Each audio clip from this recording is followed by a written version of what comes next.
문재인 대통령이 차기 검찰총장 후보자로 윤석열 서울중앙지검장을 지명했습니다. 문 대통령은 윤 후보자가 적폐청산 수사를 잘 이끌었고 검찰개혁과 쇄신도 훌륭하게 수행할 것으로 본다며 지명 이유를 밝혔습니다.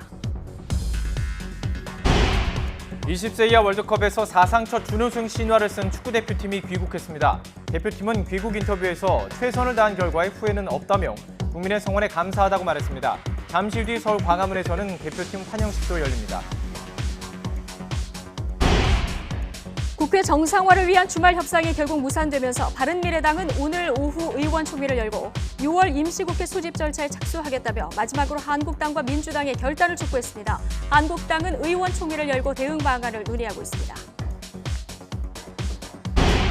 오늘부터 저축은행과 농협, 새마을 금고 등 제2금융권 가계대출에도 연간소득에 대한 대출 원리금 상환 비율 DSR 규제가 도입됩니다. 소득 증빙이 어려운 주부나 자영업자 등의 대출 문턱이 높아질 것으로 보입니다. 인천 서구의 붉은 수돗물 사태가 강화도까지 확산하고 있는 가운데 박남춘 인천시장이 기자회견을 열고 초기 대응이 미흡했던 것에 대해서 사과했습니다. 박 시장은 수도관 복구 작업을 통해 이달 말까지 수지를 회복하겠다고 약속했습니다. 그룹 아이콘의 전 리더 비아이의 마약 의혹 사건 전담팀을 꾸린 경찰이 제보자 한모 씨와 접촉하고 있다고 밝혔습니다. 경찰은 한 씨가 귀국하는 대로 조사한 뒤 회유, 협박 의혹이 제기된 양형석 전 YG 대표도 소환 조사하겠다는 방침입니다. 네, 뉴스뉴스 2부 이어가겠습니다. 문재인 정부 두 번째 검찰총장 후보자로 윤석열 서울중앙지검장이 지명됐습니다. 윤 후보자는 문무일 검찰총장보다 5기수 아래여서 검찰 내부에서는 대규모 후속 인사가 이어질 전망입니다. 취재기자 연결합니다. 신호 기자. 네, 청와대입니다. 네, 문재인 대통령이 윤석열 서울중앙지검장을 새 검찰총장 후보자로 지명을 했습니다. 적폐청산 수사와 검찰개혁에 힘을 싣겠다 이런 뜻이겠군요. 네, 어제 북유럽 순방을 마치고 돌아온 문재인 대통령이 오늘 신속하게 새 검찰총장 후보자를 지명했습니다. 오늘 하루 연차를 낸 문 대통령은 오전 10시에 박상기 법무부 장관의 검찰총장 임명 제청 보고는 별도로 챙겼습니다. 문 대통령은 보고를 받고 윤석열 서울중앙지검장을 새 검찰총장 후보자로 선택했습니다. 윤석열 후보자는 서울중앙지검장으로 특히 적폐청산 수사를 지휘해왔습니다. 국가정보원 특수활동비, 이명박 전 대통령 수사, 사법농단 수사를 총괄했습니다. 문 대통령의 이번 총장 지명은 적폐청산 수사에 더욱 힘을 싣는 포석으로도 해석됩니다. 청와대는 윤 후보자가 국정농단과 적폐청산 수사를 잘 이끌어서 검찰 내부와 국민의 신망이 두텁다고 지명 배경을 밝혔습니다. 들어보겠습니다.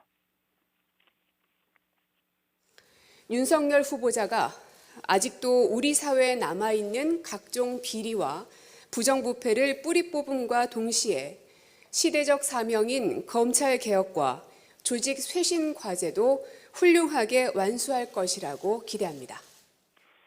문 대통령은 지난달 2일 사회 원로 초청 간담회에서도 적폐청산은 앞으로도 계속돼야 한다는 뜻을 밝혔습니다.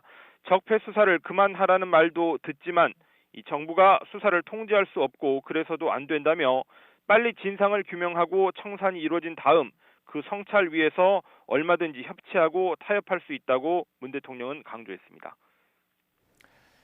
네, 윤석열 지검장 이번에 추천된 후보 가운데 가장 후배입니다.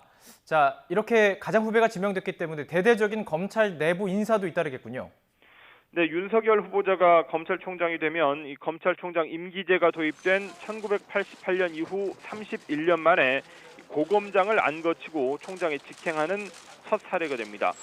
이번에 검찰총장 후보에 추천된 4명 가운데 윤 후보자는 가장 기수가 낮고 그리고 임기가 다음 달 24일까지인 문무일 총장보다 윤석열 후보자는 5기수나 아래입니다. 이 기수만 놓고 보면 파격에 가까운 인사라고 볼 수 있습니다. 후배가 총장이 되면 선배들은 대체로 사표를 내는 관행이 검찰 내부에는 있습니다. 연수원 19기에서 22기까지 옷을 벗고 검찰을 떠나는 검찰 고위직들이 많으면 20명 안팎에 이를 거라는 전망도 나옵니다. 이 검경 수사권 조정을 중심으로 한 검찰 개혁에 대한 문 대통령의 요구도 강하게 반영된 것으로 풀이할 수 있습니다. 네, 앞으로 임명 절차가 남아 있는데요. 윤석열 후보자 임명 절차 어떻게 진행됩니까? 예, 내일 국무회의가 예정돼 있는데 여기에서 심의 의결을 거쳐서 문 대통령이 국회에 임명 동의안을 보내게 됩니다. 이 검찰총장 후보자는 국회 인사청문회를 거쳐야 하는데요. 이 국회는 임명 동의안을 제출받은 날로부터 20일 안에 청문회를 마쳐야 합니다. 부득이한 사유로 청문회를 그 안에 끝내지 못하면 기한을 열흘 연장할 수는 있습니다. 이 국회가 지금 정상화되지 않은 상태인데 만약 청문회를 열지 못하거나 또 청문회에서 야당이 반대해도 스스로 사퇴하는 상황이 생기지 않는 한 문 대통령이 윤 후보자를 검찰총장에 임명할 수 있습니다. 지금까지 청와대에서 YTN 신호입니다. 네, 국회 정상화가 지난 주말에도 무산되면서 더불어민주당과 바른미래당이 한국당을 제외하고 국회를 열 가능성을 높이고 있습니다. 자유한국당은 여전히 경제청문회 수용을 정상화의 조건으로 내걸고 있는 가운데 의원총회를 열고 앞으로 대책을 논의하고 있는데요. 취재기자 연결해보겠습니다. 김주영 기자. 네, 국회입니다. 네, 국회 정상화를 놓고 여야가 다 바쁘게 움직이고 있는데요. 일단 국회 문이 열릴 가능성은 커 보이는군요. 네, 지난 주말 여야 교섭단체 3당의 정상화 협상이 무산되면서 국회는 새로운 국면으로 접어들었습니다. 지난주부터 바른미래당이 늦어도 오늘 국회 소집 요구서를 내겠다고 밝혀왔기 때문입니다. 일단 민주당은 오늘 안에 한국당이 결단을 하라며 압박에 나섰습니다. 이인영 원내대표도 경제청문회는 무례한 요구이고 국회 정상화의 전제 조건일 수 없다며 한국당의 요구를 일축했습니다. 365일 국회 문을 열고 민생과 경기 침체에 대한 대응 전략을 몰두해도 모자랄 판에 정쟁의 판을 구조적으로 보장하라는 자유한국당의 요구를 우리는 수용할 수 없습니다. 이어 한국당이 국회 문을 열 것인지 말 것인지 스스로 대답해야 한다고 강조하는 동시에 오후 3시 반에 민주당 의원총회를 열기로 했습니다. 바른미래당 오신환 원내대표는 앞서 예고한 것처럼 오늘 오후 2시 의원총회를 열고 국회 소집 절차에 착수하겠다고 밝혔습니다. 이어 강경한 태도의 민주당과 한국당을 모두 비판하고 2시 전까지 마지막 결단을 내려달라고 촉구했습니다. 이에 반해 자유한국당은 여전히 강경한 모습입니다. 나경원 원내대표는 경제청문회의 필요성을 거듭 강조하면서 이번 추경안으로 경제를 살릴 수 있다면서 왜 청문회를 수용하지 못하느냐고 되물었습니다. 또 이 정권을 지지하지 않으면 무조건 발목 잡기로 몰아붙이는 것이 진짜 정쟁이라고 비판했습니다. 재추경만큼은 초스피드로 처리할 의향이 있습니다. 하지만 다른 추경안은 심사에 앞서 정부 정책에 대한 총체적 점검이 필요합니다. 그것이 경제청문회가 시급한 본질적 이유입니다. 이처럼 여야가 물러서지 않는 가운데 민주당과 바른미래당은 오전 협상 상황에 따라 이르면 오늘 오후 국회 소집 요구에 나설 예정입니다. 국회법에 따르면 의원 75명 이상 동의하면 국회 소집을 요구할 수 있습니다. 결국 국회 문은 이번 주 안에 열게 될 것으로 보이지만 만약 한국당이 끝내 함께하지 않는다면 의사일정 협의가 불가능해 실질적 국회 운영은 어려울 전망입니다. 특히 여당이 공을 들이는 추경안의 경우 예결특위위원장이 한국당 소속이어서 처리 여부가 더욱 불투명할 것으로 보입니다. 지금까지 국회에서 YTN 김주영입니다. 한국 남자 축구 사상 피파 주간대회 최고 성적을 거둔 20세 이하 대표팀이 오늘 귀국했습니다. 지금 서울광장에서 대표팀을 환영하는 공식 행사가 열리고 있는데 환영 인파가 많이 몰리고 있습니다. 현장 취재기자 연결해보죠. 나예인 기자. 네, 서울광장에 나와 있습니다. 네, 지금 사전 행사 중일 텐데 시민들이 많이 모여 있는 것 같군요. 네, 지금 이곳 서울광장에서는 U20 월드컵 대표팀 환영 행사가 열리고 있습니다. 잠시 뒤인 낮 12시부터 본행사가 시작될 예정인데요. 평일인데도 불구하고 많은 시민들이 이곳 행사장을 찾았습니다. 잠시 뒤면 정정용 감독을 비롯한 코치진과 21명의 선수들이 모습을 드러낼 예정입니다. 축구 팬들은 선수들이 한 명 한 명 소개될 때마다 큰 함성으로 선수단을 환영할 것으로 보입니다. 오늘 행사는 아침 8시부터 기다린 팬들도 있을 만큼 환영 열기가 아주 뜨겁습니다. 행사 전 미리 만나본 팬들의 이야기를 직접 들어보겠습니다. 몇 시부터 여기 나와 계신 건데요? 저희 8시부터 나왔습니다. 진짜 선수분들 너무 고생 많으셨고 경기 다 감동이었고 진짜 생방으로 봤는데 진짜 최고였어요. 저는 열심히 잘했다고 저는 칭찬이랑 박수 한번 쳐주고 싶습니다. U20 대표팀 선수 화이팅! 네, 지금 막 본행사가 시작됐는데요. 앞서 폴란드 바리샤바에서 출발한 대표팀은 오늘 새벽 6시 25분에 인천공항에 도착할 예정이었는데 40분 정도 지연돼 아침 7시쯤 도착했고 이후 서울의 한 호텔에서 휴식을 취했습니다. 힘든 일정이었지만 설레는 마음으로 팬들과의 만남을 기다렸을 선수들은 이제 인터뷰 행사 등을 마치고 팬들과 포토타임 시간을 가질 예정입니다. 네, 원래 예정이 됐던 서울 시내 퍼레이드는 취소가 됐다고요? 네, 낮 12시 40분부터 진행될 예정이었던 도심 퍼레이드는 취소됐습니다. 서울광장을 출발해 광화문역과 종강역, 을지로 입구역을 거쳐 다시 서울광장으로 돌아오는 코스였는데요. 대한축구협회는 교통통제 등 준비 과정에 어려움이 있어 취소하기로 했다고 밝혔습니다. 대신 선수들이 팬들과 함께하는 시간을 늘리기로 했습니다. 행사를 마친 선수단이 퇴장하면서 팬들과 직접 만날 수 있도록 믹스트 존을 설치했는데요. 함께 기념사진도 찍고 대화도 나눌 수 있습니다. 팬들의 격려와 응원을 듬뿍 받은 선수들은 행사가 끝나면 각자 소속팀으로 돌아갑니다. 지금까지 서울광장에서 YTN 나혜인입니다. 인천의 붉은 수돗물 피해가 2주 넘게 이어지는 가운데 이것과 관련해 박남춘 인천시장이 사과 기자회견을 열었습니다. 박 시장은 서구와 영종, 강화 지역에서 발생한 적수 사태는 열악한 상하수도 인프라와 안일한 현장 대응이 겹친 사고라면서 참담한 마음이라고 사과했습니다. 박 시장은 수돗물 정화와 복구를 전방위적으로 진행하겠다면서 이달 말까지 3단계에 걸쳐 정화와 주요 급수관의 지속적 방류를 통해 이번 주 안에 가시적인 수질 개선이 이루어지도록 하겠다고 밝혔습니다. 또 수질 피해 발생 시점부터 종료 시까지 상하수도 요금을 전액 면제하고 저수조 청소비와 의료비도 실비 지원하겠다고 밝혔습니다. 태광 이호진 총수 일가가 계열사에 김치와 와인을 비싸게 팔아서 33억 원을 챙긴 것으로 드러났습니다. 공정위는 과징금 21억여 원을 부과하고 이호진 전 회장을 검찰에 고발하기로 했습니다. 취재기 전갈합니다. 김평정 기자. 네, 경제부입니다. 이게 그러니까 일종의 일감 몰아주기로 총수 일가가 이득을 챙겼다 이런 이야기군요. 네, 이호진 전 태광 회장 일가가 지분 100%를 가진 업체가 김치를 위탁 생산해 계열사에 팔았습니다. 2014년부터 2년여 동안 512톤, 95억 5천만 원어치가 거래됐는데요. 계열사는 김치를 직원들에게 급여 명목으로 지급했습니다. 심지어 계열사에 판 김치 가격은 10kg에 19만 원으로 시중 포장 김치보다 3배가량 비쌌습니다. 또 총수 일가가 소유한 와인 유통업체도 2년여 동안 계열사의 와인 46억 원어치를 팔았습니다. 총수 일가는 급여나 배당 등의 형태로 최소 33억 원의 이득을 챙긴 것으로 조사됐습니다.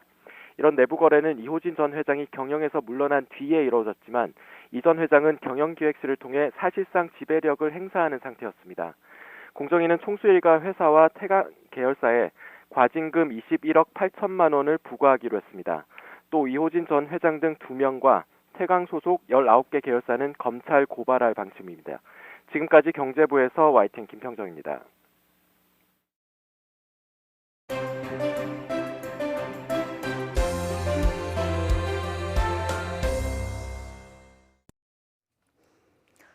문재인 대통령이 또 한 번의 파격 인사를 단행했습니다. 신임 검찰총장 후보로 윤석열 현 서울중앙지검장을 지명한 건데요. 문재인 정부 핵심 과제인 검찰개혁에 어떤 변화가 생길지 벌써부터 관심이 모아지고 있습니다. 자세한 이야기 김영준 명지대 교수, 차재원 부산 가톨릭대 교수와 이야기 나눠보겠습니다.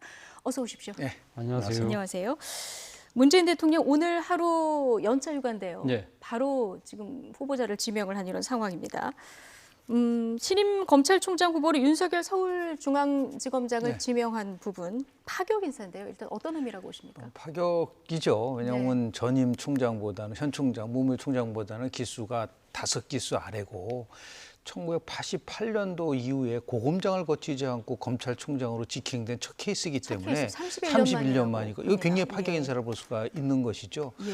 아마도 이제 배경은 크게 3가지로 추격이 돼요. 하나는 이제 적폐청산과 관련된 아주 그 지속적인 개혁이 필요하다는 부분 하나 하고요. 그래서 대통령도 선 적폐 적폐 청산에 대한 진상 규명 그리고 후 협치를 얘기를 했기 때문에 이런 연속성상에서 아마 발탁한 것 같고요. 두 번째는 이게 이제 정치권 넘어서서 우리 사회 각계에 있는 그 부패, 비리를 척결하겠다는 부분하고요. 마지막으로 이제 이 부분은 굉장히 나름대로 좀 향후에 우리가 관심을 가져야 될 부분이라고 보는데요. 과연 검찰 개혁과 관련돼서 어떠한 청사진을 내세울 것이냐. 왜냐하면 검찰이라는 거는 여전히 조직의 이해관계 부분들이 있어요. 그리고 문무일 총장 같은 경우는 뭐 거의 항명성으로 그 청와대를 향해서 나름대로 자기 의견을 얘기를 했기 때문에 이걸 과연 이제 신임 총장이 어떻게 조율할 것이냐라는 그 숙제는 남아있지만 분명한 것은 집권 2년이 지난 시점에 여전히 검찰 개혁에 대한 의지를 대통령이 갖고 있다는 것을 아주 극명하게 보여준 거라고 볼 수 있습니다. 적폐 청산 수사 그리고 검찰 개혁에 대한 어떤 의지 표명이다 이런 얘기를 해주셨는데 지금 말씀해주신 대로 적폐 청산 수사에 뭐 그런데요. 이 검찰 개혁 부분을 어떻게 할지가 굉장히 주목되는 부분이에요. 오늘 사실 그래서 기자들 첫 질문도 검경 수사권 조정에 대해서 어떤 입장이냐. 차차 말씀드리겠다. 아직까지는 입장을 밝히지 않은 상황인데요.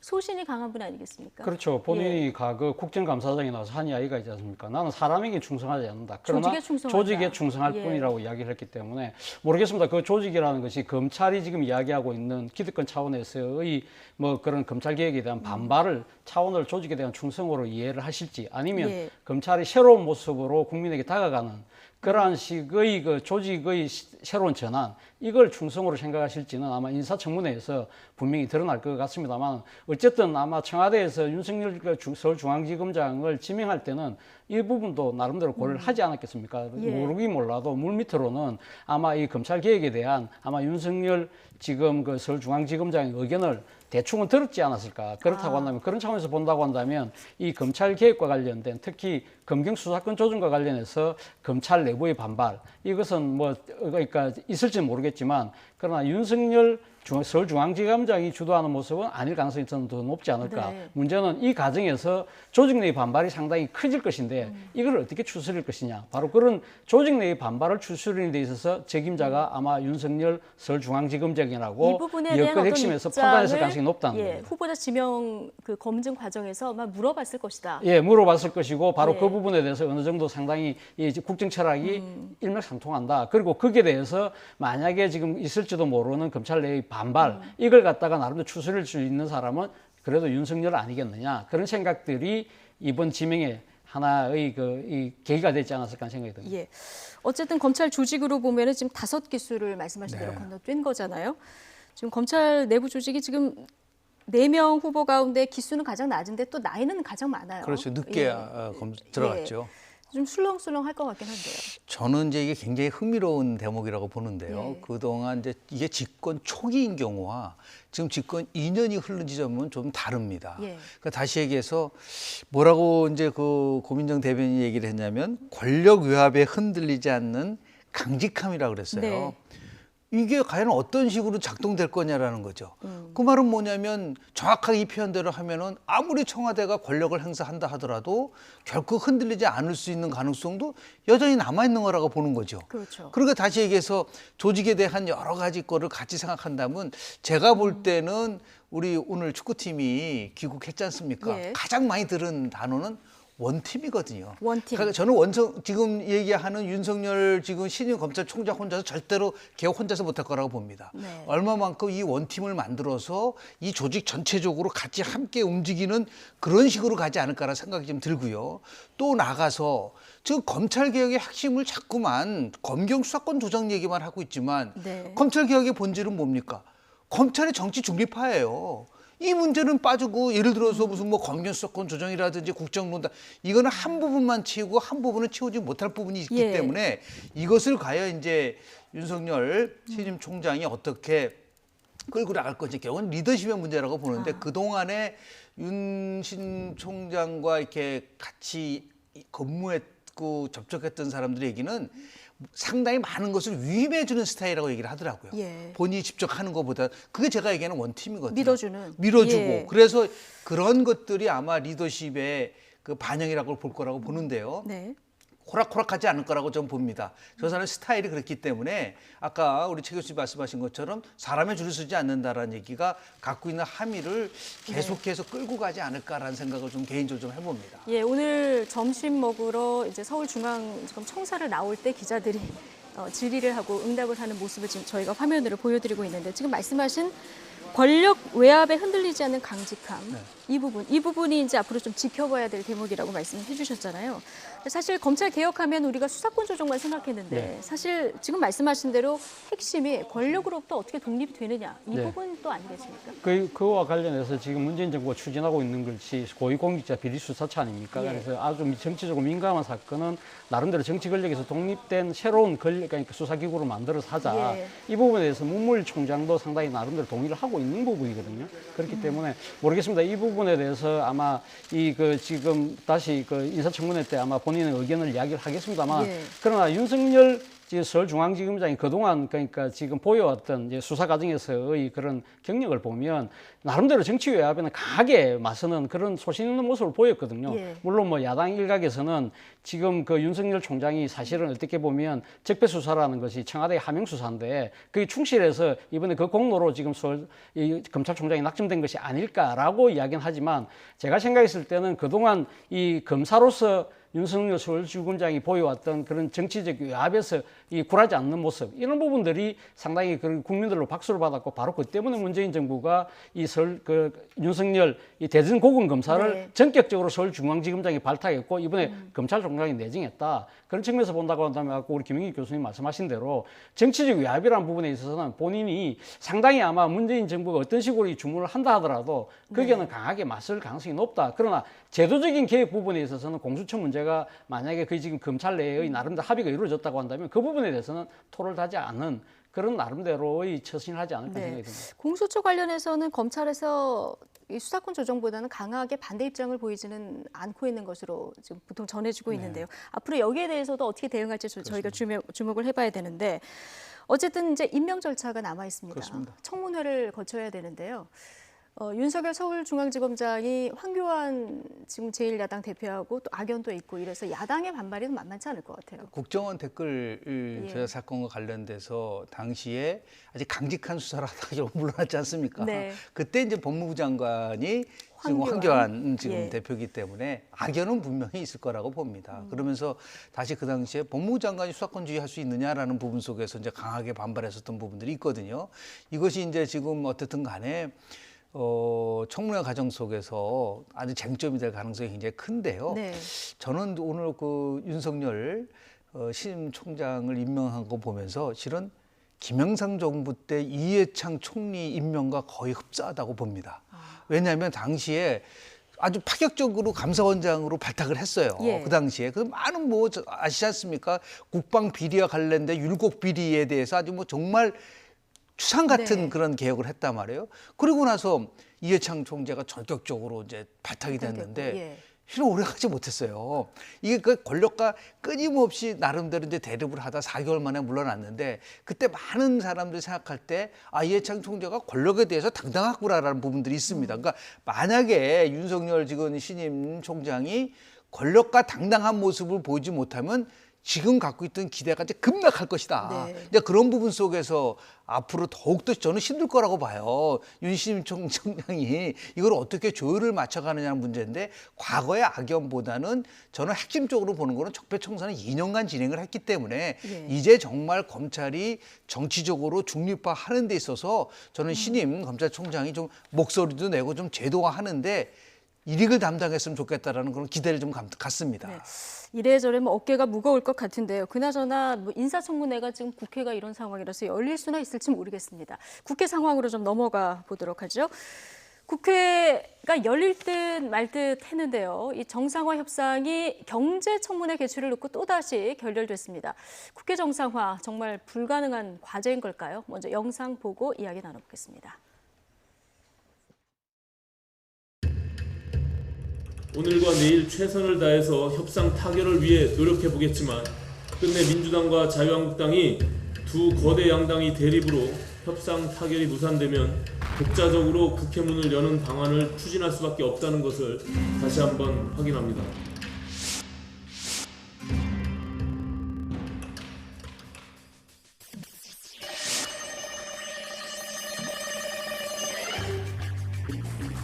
병명을 알아야 그에 맞는 처방을 내놓을 수 있습니다.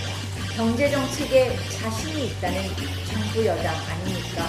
소득주도 성장에는 문제가 없다는 정부 여당 아닙니까? 왜 이토록 경제청문회를 못 받겠다는 것인지 답답할 뿐입니다.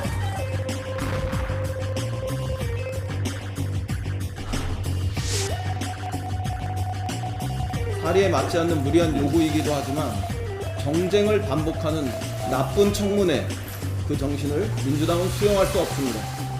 특히 황교안 대표의 좌파 경제 폭정이라는 그 못된 용어에 대해서는 단 1%의 타협도 없다는 점을 분명히 말씀드립니다. 나빠질수록 자신들에게 좋다라는 당리당략의 심보일 뿐입니다.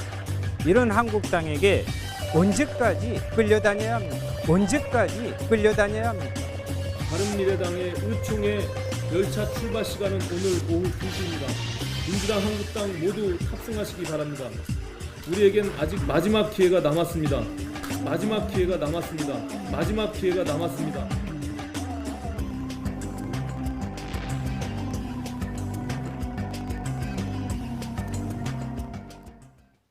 네.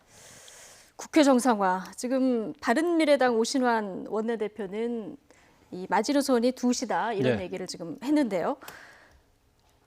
한국당에서 지금 경제청문회를 하자 이 조건을 하나 지금 더 건 그런 상황이에요.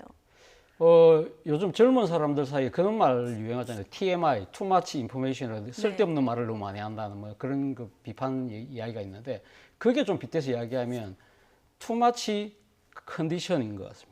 TMC인 너무 것 많은 같습니다. 조건들. 너무 많은 조건을 내걸고 있다. 지금 사실 이 패스트트랙과 관련해서 그때 사과, 유감, 뭐 그걸 또 넘어서 또 합의 여부를 갖고 이야기를 하지 않았습니까? 그런데 그럴 때마다 의견이 접혀질 때마다 자꾸만 새로운 조건을 지금 한국당에서 걸고 있다. 그리고 지금 한교안 대표 같은 경우도 지난번 그 청와대에서 이 여야 대표들 회담하자고 했을 때 식량 지원만은 안 된다. 그래서 확대하니까 또 교섭단체만 해야 된다. 플러스 또 거기다가 뭡니까? 알파로 또 이 개별 회담을 해야 된다는 식으로 계속적으로 조건을 달고 있다. 모르겠습니다. 지금 민생이 상당히 지금 위기라고 한다면 지금 수권 야당을 표방하는 자유한국당이 계속적인 조건을 걸면서 국회 정상화를 이렇게 거부하는 모습을 보이는 것이 과연 본인들의 지지 확산을 위해서도 필요한 것인가. 더 나아가서는 국민의 민생을 위하는 정당으로서 제대로 된 모습일까에 대해서는 모르겠습니다. 한 번쯤 생각을 해볼 시점이 온 것이 아닐까 하는 생각이 듭니다. 그러니까 한국당은 이런 입장이에요. 그 재해 추경은 신속하게 처리를 하겠다. 근데 재해를 제외한 다른 추경을 보면은 이게 정부 정책의 총체적인 점검이 그 전에 필요하고 그래서 경제청문회가 필요하다 이런 입장이거든요. 청문회 중에서도 이제 경제청문회는 어떤 형태든 간에 한 번 정도는 해야 된다고 저는 봅니다. 근데 그것이 국회 정상화의 조건이 돼야 되느냐에 대해서는 지금 이제 오신환 바른미래당 원내대표는 고개를 갸우뚱하는 겁니다. 그래서 저는 이제 이 과정을 보면서 두 가지를 지적을 하고 싶은데요. 나경원 원내대표에게 과연 얼마나 힘이 있느냐. 저 원내대표가 풀 수 있는 문제가 아니에요. 왜 그러냐면 지금 아직 굉장히 그 한국 정당 정치가 아주 퇴행적입니다. 예를 들어서 지금 나경원 원내대표가 이 문제와 관련된 국회 정상 합의를 하면요. 어떤 다음 단계로 가냐면 의원총회를 거쳐야 됩니다. 근데 의원총회에서 대충 해가지고는 아마도 정치적으로 굉장히 고립화될 가능성이 굉장히 큰 거예요. 그러다 보니까 섣불리 이 문제와 관련돼서 결론을 못 내리는 겁니다. 그러니까 이것을 풀 수 있는 거는 나경원 원내대표가 아니에요. 제가 볼 때는 황교안 대표가 이제 우리 국회 정상화를 통해서 새롭게 가져가자라고 해서 당대표와 원내대표가 결단을 이게 전부 다 지금 원내대표로 좀 방향을 쏠려가고 있는데 그렇지 않아요. 똑같은 게 2014년도 8월 19일 날 세월호 특별법과 관련돼서 당시에 박영선 야당의 원내대표가 재합의를 해줬어요. 난리가 났었잖아요. 그 당시에 무슨 원내대표가 이걸 가지고 재합의하냐래서 결국 의총에서 엄청난 후폭풍이 나왔단 말이에요. 이런 부분 속에서 그건 결국은 뭐냐면 이걸 자꾸만 야당에 있어서의 그러한 그 결단을 내리라고 하지는 말고 물밑에서는 뭔가 줘야 되는 거죠. 예를 들어서 지금 추경과 관련돼서는 그럼 한다 하더라도 추후에는 경제 문제와 관련돼서는 기재위 차원에서의 뭐 예를 들어 어떤 형태든 간에 그 회의가 있겠다. 이렇게 서로 딜을 해야죠. 서로가 자꾸만 조건과 조건을 가지고 부닥치니까 안 나와서 저는 그래서 이 부분 속에서 분명하게 계속해서 반복해서 말씀을 드리자면 민주당의 현 지도 체제가 너무 지금 취약하다, 허약하다. 그러니까 이해찬 대표 체제가 이 문제를 풀도록 노력을 해야 돼요. 강기정 정무수석 못 풉니다. 그러니까 대통령한테 얘기하면서 어떻게 하든 국회 정상을 하자라고 해야 되는데 이해찬 당대표는 뭐라고 그랬냐면 우리가 해봐서 하는데 오래 못 갈 거다. 저거 결국은 지쳐서 돌아올 것이다. 이런 상태를 가지고서 문제 해결을 하려고 하니까 안 되는 부분이에요. 분명한 것은 이거 조건을 이제는 더 이상 걸면 걸수록 야당한테 특히 한국당한테 불리하는데 문제는 뭐냐면 여론조사를 보면은 꼭 그렇다고 해서 지금 조금 전에 오늘 나오겠지만은 자유한국당이 좀 지지가 급락하는 것도 아니란 말이에요. 이런 딜레마가 있다고 한다면 역시 정부 여당이 뭔가 그런 나름대로의 명분을 줄 수 있어서 풀어가는 문제 뭔가 이런 물밑 것들이 협상에서 있어야 된다는 한국당이 거죠. 들어올 수 있는 유인책을 써줘야 된다는 얘기를 하셨는데 사실 이제 경제 실정을 따져보려고 하면 청문회 말고도 각 상임위별로 관계부처 장관들이나 뭐 책임자들 불러서 따져볼 수도 있는 거 아니겠습니까? 이런 것들을 물밑에서 오간다고 하면 한국당이 또 이 부분을 받을까요? 그러니까요. 지금 청와대 입장에서는 사실 이 지금 경제실정 청문회 하자고 이야기가 나왔을 때 경제와 관련돼서 국회에서 토론 얼마든지 할 수 있다는 이야기를 했는데 문제는 지금 그 조건 자체가 지금 추경하기 전에 이걸 먼저 하자는 거 아닙니까? 추경에서 이걸 따져보고 난 뒤에 추경을 하겠다는 식으로 이걸 갖다가 전제 조건을 내건다는 자체가 상당히 지금 그 이 골든타임 시간이 벌써 지났다고 생각하는 추경의 이런 긴요한 시점에서 봤을 때 맞지 않다는 것. 또 하나는 이 지금 그 경제청문회가 단순한 경제청문회가 아니고 경제 폭망을 했다고 단정하에서 경제 실정한 부분에 대해서 이야기를 하자는 거니까 정부 여당 입장에서는 일종의 자신들이 지금 잘못을 한 것을 자인하고 그 지금 청문회에 임해야 되는 그러한 모습이 될 수밖에 없잖아요. 그래서 어저께 유현욱 민주당의 수석 원내 부대표가 한 이야기가 일종의 프레임을 씌우는 것이 아닐까. 그렇다고 한다면 우리가 이게 응할 수 있느냐. 그리고 또 하나는 선례라는 겁니다. 지금 국회 차원에서 경제청문회 한 것은 제가 기억하기로는 1999년도에 환란 위기 이후에 당시 정권이 교체되고 난 뒤에 했던 경제청문회가 제가 알기로는 거의 유일하거든요. 그러니까 이 각 상임위를 다 통과를 해서 국회 조사 특위 차원에서 한 것은 처음이라는 거죠. 그 이유는 없었다는 거죠. 그렇다고 한다면 지금 정부 여당에서도 아까 말씀하신 것처럼 기재위나 관련 상임위에서는 현 경제 상황과 관련해서 언제든지 지금 청와대 수석이나 관료들 전부 다 나와서 이야기할 수 있다는 부분이기 때문에 저는 이 정도 뭐 정부 여당에서 이야기를 하고 있다고 한다면 저는 뭐 충분히 타협점을 찾을 수 있지 않을까라는 생각이 드는데 바로 그 때문에 지금 오신환 원내대표가 오죽 답답했으면 본인이 나서서라도 지금 단독 국회 소집하겠다고 이야기를 할 수밖에 없는 상황인 것 같아요. 그러니까요. 바른미래당의 열차 출발 시간 오늘 오후 2시라고 합니다. 한국당 빼고 국회에 소집될 가능성도 있을까요? 지금까지 별 소식이 안 들리거든요. 소집이 중요한 게 아니잖아요. 그러니까 우리 국회 정상화라는 말 속에서는 국회가 제대로 움직이는 걸 얘기하고 소집해놓고 나서 의사 일정에 합의를 안 할수 있는 게 별로 없죠. 없습니다. 왜냐하면 국회법에 의해서요. 모든 의사 일정 과정은 원내교수단체의 합의에 의해서 만들어진다고 하는 13대 국회 때 만들어진 국회법이 발목을 잡고 있는 거예요. 또 두 번째는 뭐냐, 예결위원장이 지금 몫이 어디로 돼 있냐면 자유한국당 몫으로 돼 있고 예결위원 다시 선정해야 되는데 그 부분을 배제된 상태에서 아무리 소집을 해봤자 의미가 없는 부분들이 있거든요. 제가 이 자리를 통해서 한번 말씀을 드리면 미국의 의회는 청문회를 시작해서 청문회를 끝납니다. 앞으로 21대 국회는 이 부분을 그래서 오죽하면은 정의당 의정 시절에 청문회 활성화법까지 통과시켰는데 그 당시에는 경제 활성화 안 된다, 청문회 활성화 안 된다고 얘기했던 지금 현재 야당이에요. 여당은 활성화를 위해서 청문회를 계속하자고 얘기를 했었던 부분들이 있기 때문에 이제 이 문제와 관련돼서 해법은 있습니다. 그러니까 다시 얘기해서 이 두 가지를 같이 동시에 하자. 그러니까 지금 예를 들어서 추경과 관련돼서는 6조 7천억 원에 해당되는 그 부분 속에 대한 것을 집중적으로 토론하고 그리고 여하튼 어떤 형태든 간에 기획재정위에서 이렇게 경제청문회라고 크게 얘기를 하지를 말고 일자리 예산이 54조가 투입됐다는데도 불구하고 일자리가 만들어지지 않았으면 이 문제와 관련돼서 왜 그렇게 됐느냐를 이걸 좀 좁혀야 돼요. 그냥 단순하게 경제청문회라고 하다 보니까 이게 자꾸만 프레임 싸움을 한다고 하니까 구체적인 항목을 가지고 해당 상임위에서 이 문제를 가지고 토론할 수 있는 거는 국회가 살아있다는 걸 보여주는 거기 때문에 민주평화당도 지금 경제 문제와 관련돼서는 한 번 정도는 청문회 해야 된다고 입장을 얘기를 하고 있는 부분이기 때문에 저는 그래서 지금 우리 정치권들이 지금 정치력을 완전히 상실한 상태에서 서로 상대방에게 책임 전가만 하는 부분 속에서 참 예. 어떤 면에서 봤을 때는 삼류 정치를 지금 치닫고 있는 면에 대해서 정말 국민들은 화가 날 기분이라고 생각을 합니다. 지금 뭐 문구 하나하나에 집착할 때가 아니다. 국회 네네. 열고 그 안에서 어떻게 해결할 수 있는 좀 큰 틀에서 생각을 해봐야 된다는 얘기를 해주셨는데 국회는 이렇게 장기적으로 파행되고 있고요. 이런 상황에서 각 당에 대한 민심은 어떤지 오늘 나온 여론조사 결과 잠시 보시겠습니다. 정당 지지율을 좀 보실까요? 지난주하고 비교했을 때 어떤 변화가 있는지 좀 보시죠.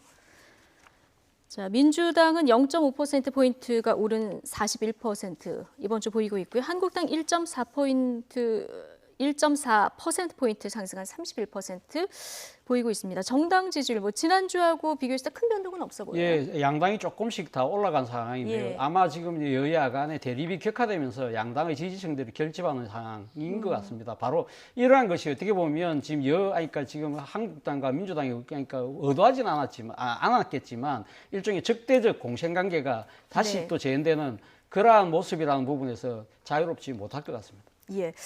김영준 교수님, 이번 주 여론조사에서 어떤 걸 지금 제가 보셨습니까? 관심 있게 봤었던 예. 부분들은요. 지난주와 비교를 했을 때 20대에서 차이가 많이 났어요. 20대. 20대에서. 왜냐하면 20대 지난주에는 민주당이 37.7이었는데 이번에 39.6%로 2%포인트 올랐거든요. 근데 중요한 거는 지금 야당, 한국당 같은 경우는 지난주보다도 낮은 20대 이하로 떨어졌어요.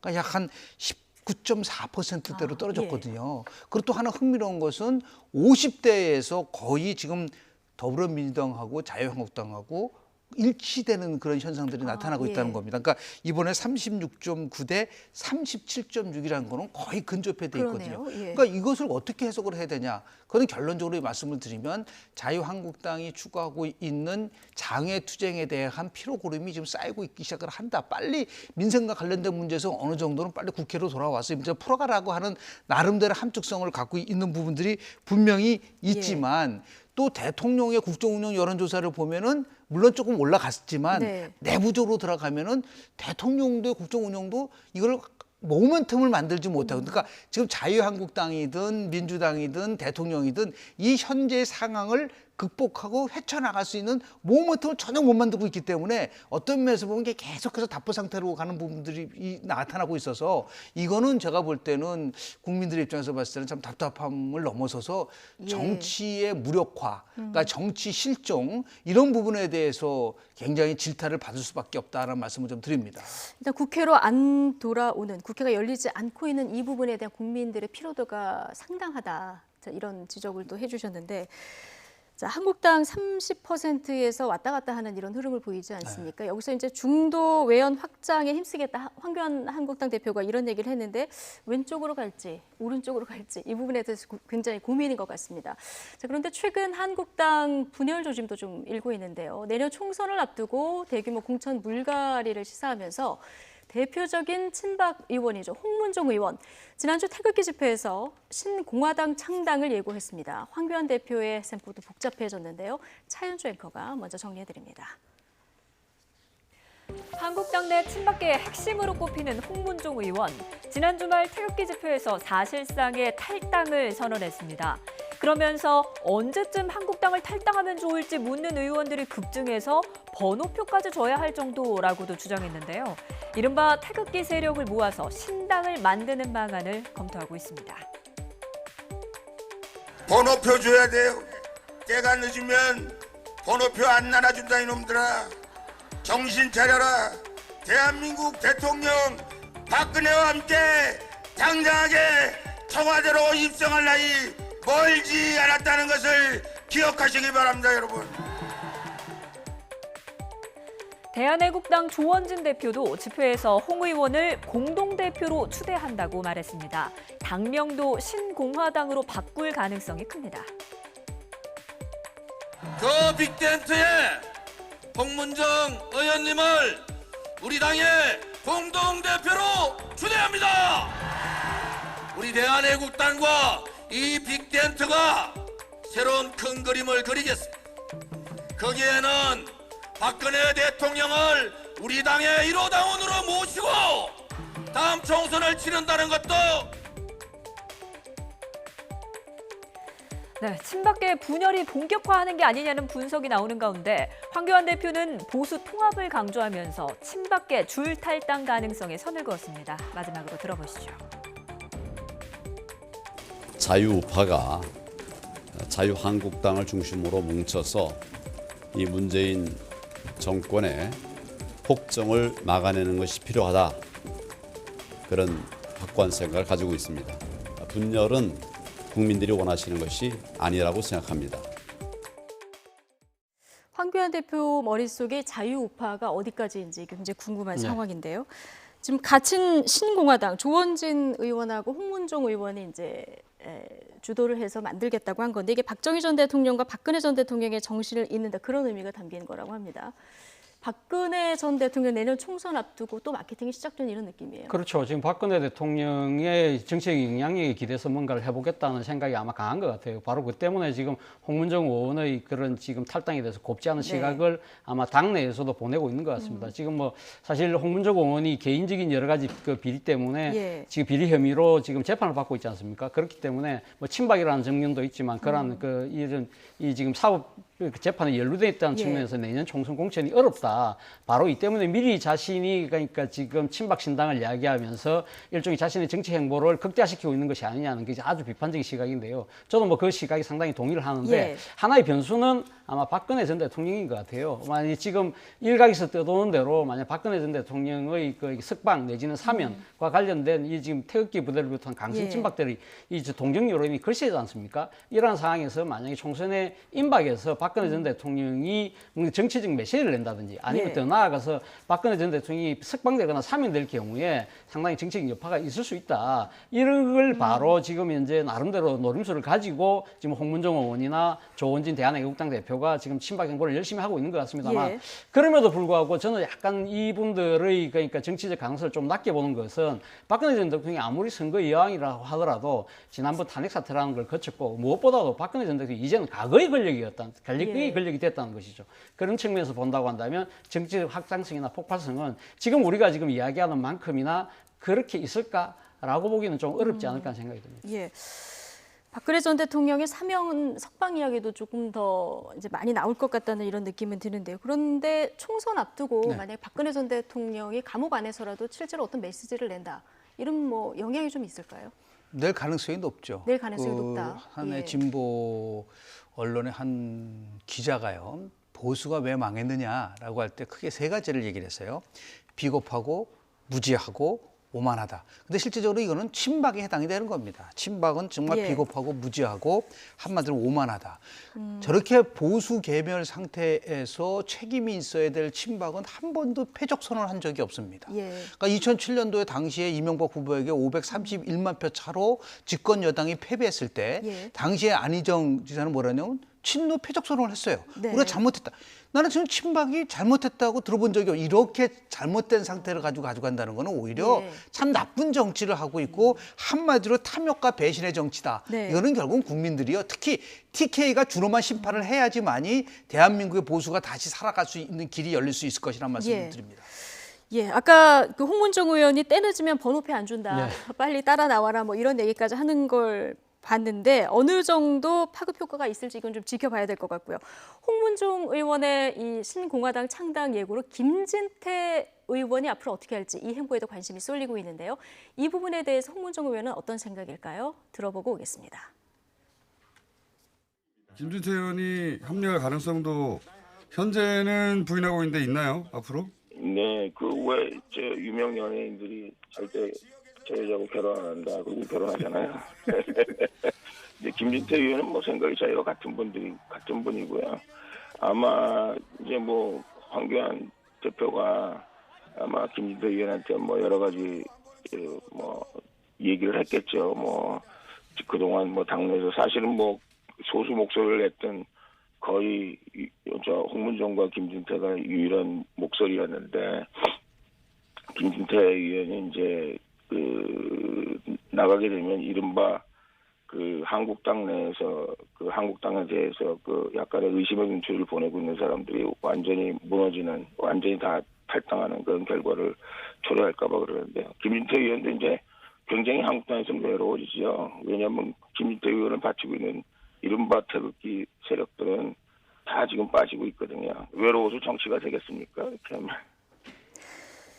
내가 나간 마당에 김진태 의원 외로워서 나올 것이다. 이런 네. 얘기를 지금 했는데요. 근데 김진태 의원 최근 얘기를 들어보면 태극기 부대와의 어떤 통합은 공감을 하지만 네. 본인이 나올 생각은 없어 그렇죠. 보이던데요. 본인은 안 나오고 지금 그러니까 자유한국당이 중심에서 대한애국당을 끌어들이는 예. 흡수 통합하는 이러한 방식을 지금 생각하고 있다는 것이죠. 그러나 그럼에도 불구하고 두 가지쯤의 변수는 있는 것 같아요. 앞서 말씀드린 대로 지금 박근혜 전 대통령 사면에 대해서는 강하게 지금 찬성하고 있는 입장이기 때문에 박근혜 대통령이 만약에 사면되고 나서 정치적 영향력을 행사할 때 어떻게 할 것이냐. 또 하나는 자유한국당이 보수우파 통합 차원에서 유승민 전 원내대표와의 통합할 경우에 과연 이 김진태 의원이 과연 당에 남아 있을 것이냐. 네. 이 두 가지가 변수가 될 것 같습니다. 예, 이 보수의 통합 혹은 분열 앞으로 어떤 방향으로 진행될지 좀 유심히 지켜보도록 하겠습니다. 김영준 명지대 교수, 차재현 부산 가톨릭대 교수 두 분과 함께했습니다. 고맙습니다. 네.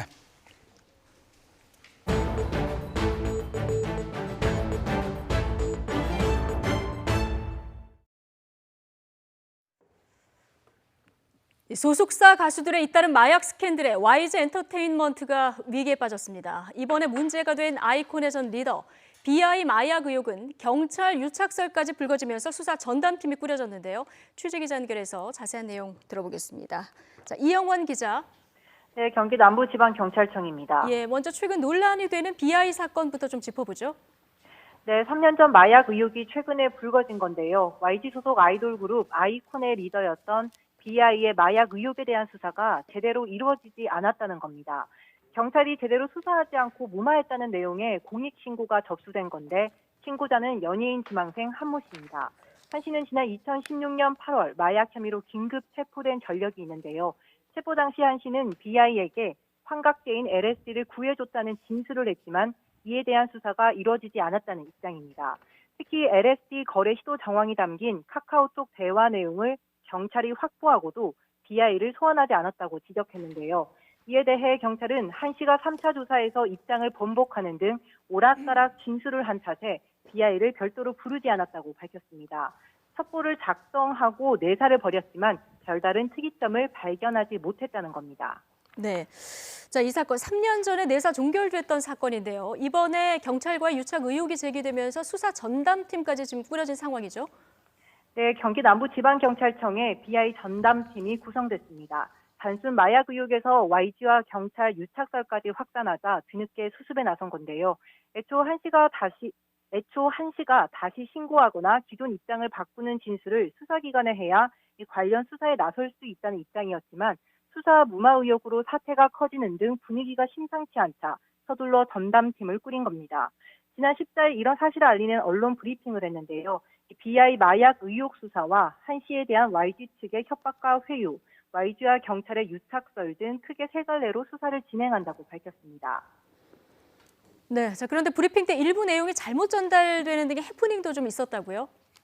네, 당시 브리핑은 방송 카메라 없이 기자들이 질문하고 전담팀이 답하는 티타임 형식으로 진행됐는데요.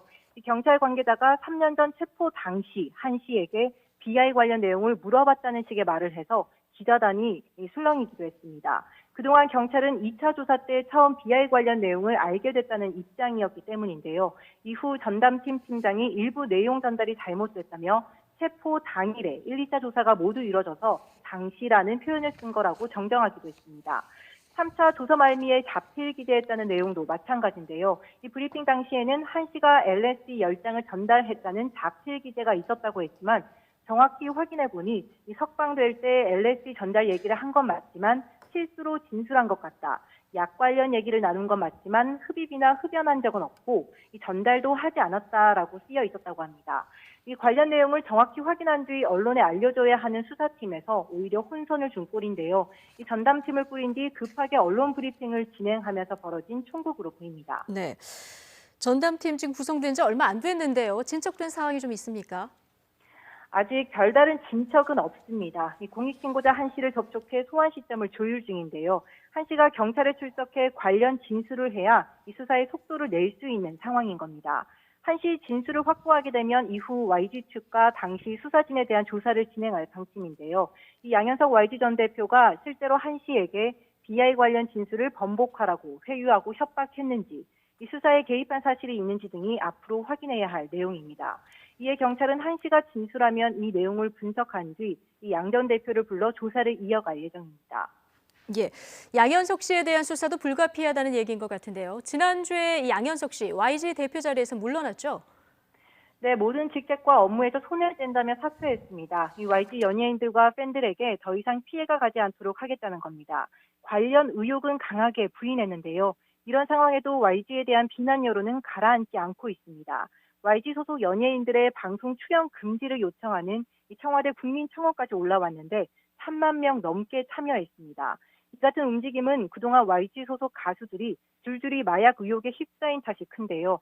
지난 2010년 2NE1 멤버였던 박봄을 시작으로 빅뱅, 지드래곤과 탑, 최근에는 승리가 운영에 참여한 클럽 버닝썬이 마약 유통 창구로 지목되며 이 YG에 대한 부정적인 인식이 확산했습니다. 여기에 빅뱅 이후 YG의 1등 수익원이었던 BI까지 환각제 구매 논란이 불거지면서 이 약국이란 오명이 다시 부각되고 있는데요. 향후 수사에서 YG 측이 이런 오명을 씻어낼 수 있을지 주목됩니다. 지금까지 경기 남부지방경찰청에서 YTN 이영훈입니다.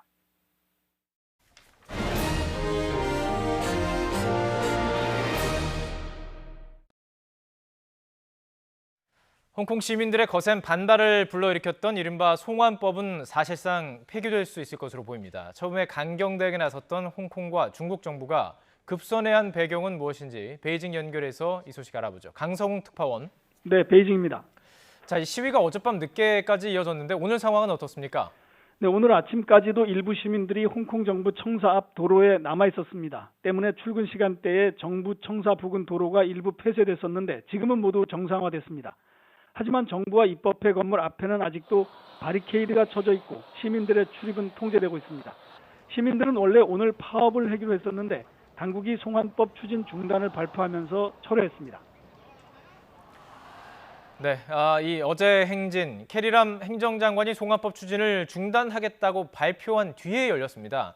그런데도 100만 명이 넘는 시민들이 모였습니다. 홍콩 시민들이 이렇게 분노한 이유 뭐라고 볼 수 있을까요?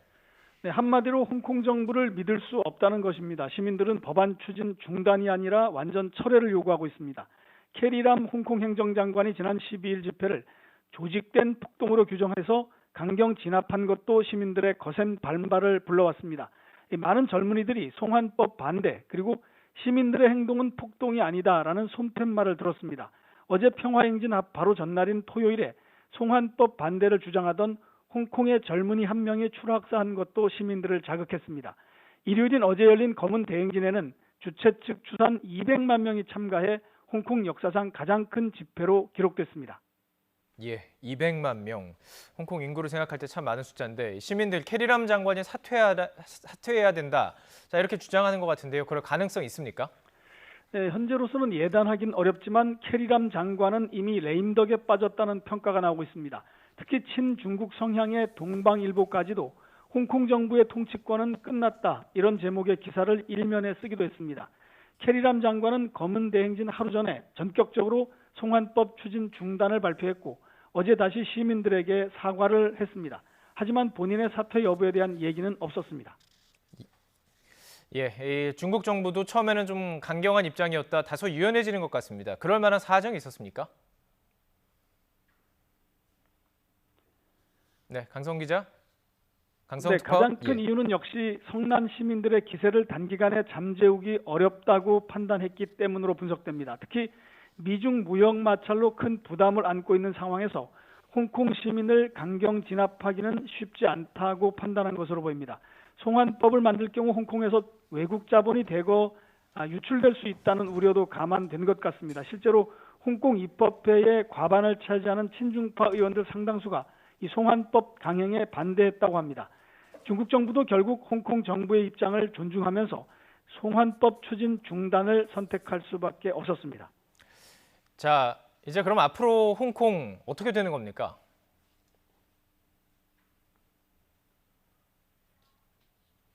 네, 강성 특파원 말씀해 주시죠. 네, 전화 연결 상태가 지금 고르지 못한 것 같은데요. 예, 강성 특파원 연결이 지금 고르지 못한 것으로 좀 알려지고 있습니다. 현장을 연결하는 과정에서 좀 문제가 있었던 점 시청자 여러분께 양해 말씀드리겠습니다. 자, 다음 소식입니다. 통일부는 대북 식량 지원의 구체적인 방안과 관련해서 국제기구와 협의를 계속 진행 중이라고 밝혔습니다. 통일부 이상민 대변인은 오늘 정례 브리핑에서 대북 식량 지원과 관련해 구체적 방안이 나오지 않는 이유를 묻자 세계 식량 계획을 통해서 식량 지원 문제에 관해 검토를 계속해 나가고 있고 실무적 협의가 계속 진행 중이라고 답했습니다. 이 대변인은 또 남북 정상회담이 조기에 개최될 수 있도록 다각적인 노력을 계속하고 있다고 기존 입장을 거듭 밝혔습니다. 전 남편 살해 혐의로 구속된 고유정의 의붓아들 A군의 사인을 수사하고 있는 청주 상당경찰서는 부검 결과 A군에게서 심폐소생술의 흔적이 발견되지 않았다고 밝혔습니다. 고 씨의 재혼 남편이자 의붓아들 A군의 친부는 최근 언론과 인터뷰에서 A군이 숨졌을 당시 심폐소생술을 했다고 주장했습니다. 경찰은 숨진 A군의 입 주변에 소량의 혈흔은 있었지만 심폐소생술에서 나타나는 갈비뼈 골절이나 흉부 압박 흔적은 부검에서 발견되지 않았다고 밝혔습니다. 친부 B 씨는 지난 14일 언론과 인터뷰에서 자신이 경력 10년의 소방관이라고 밝히면서 아들이 숨져 있는 것을 발견하고 심폐소생술을 실시했다고 밝혔습니다.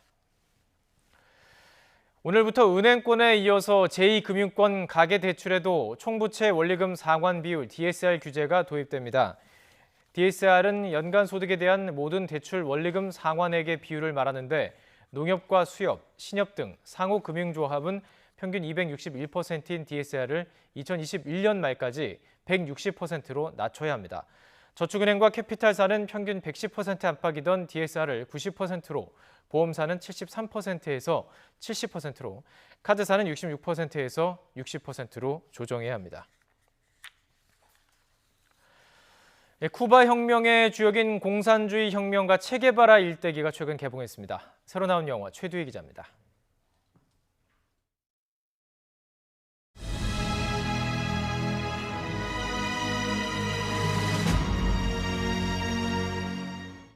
시대의 아이콘으로 기억되는 쿠바 혁명 영웅 체게바라. 스티븐 소더버그 감독이 2부작으로 만든 그의 혁명 일대기가 11년 만에 극장가에 걸렸습니다. 1부는 체게바라가 쿠바 혁명에 참전한 과정을, 2부는 볼리비아 혁명에 참전하는 여정을 각각 담았습니다. 그가 남긴 기록을 바탕으로 성공과 실패의 과정을 담담하게 보여주는 작품으로 평가는 온전히 관객의 몫으로 남겨둡니다. Welcome to Harvard Law School. I'm Ruth Bader Ginsburg. 1956년 하버드 로스쿨에 입학한 긴즈버그. 당시 전체 학생 500명 가운데 여학생은 그녀를 포함해 9명뿐. 온갖 차별을 견뎌내고 수석 졸업하지만 여성이라는 이유로 로펌에 취업도 못합니다.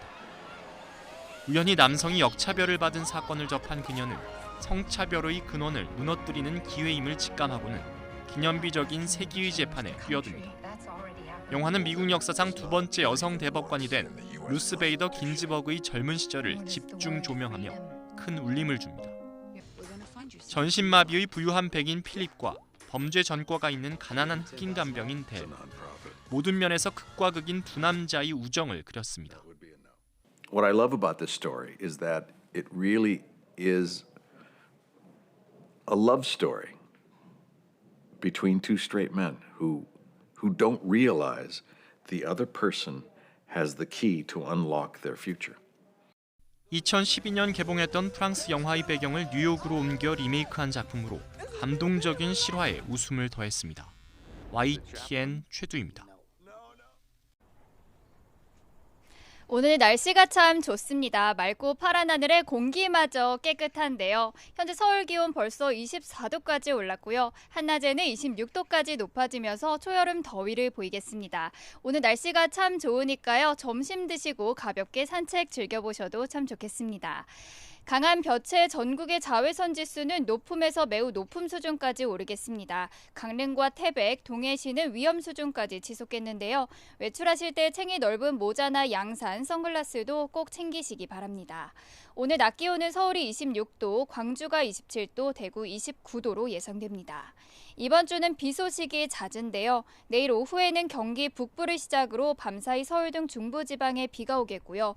모레 오후에는 대기 불안정으로 내륙 곳곳으로 돌풍과 벼락을 동반한 소나기도 지나겠습니다.